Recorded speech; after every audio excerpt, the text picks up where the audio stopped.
আমরা দেখতে পাচ্ছি যে সরকারে আমাদের এই দেশে আসুক না কেন তারা জনগণ বান্ধব না, তারা জনগণকে নির্যাতন করে, নিষ্পেষিত করে। বাংলাদেশের সাধারণ জনতা মুক্তি চায়।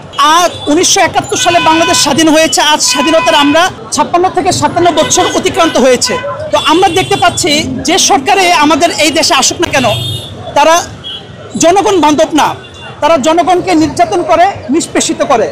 2001 থেকে 6 দেখেছি, 91 থেকে 96 দেখেছি, 96 থেকে 2001 দেখেছি এবং সর্বশেষ 2008 থেকে 2016 দেখেছি। জুলাই পরবর্তী এবং 24 পরবর্তী মানুষ এই দেশে শান্তি শৃঙ্খলা ফিরিয়ে আনতে চায়। মানুষ চায় না হত্যা, নির্যাতন, গুম খুনের আবার রাজনীতির সূচনা হোক। এই জিনিসটা মানুষ চায় না।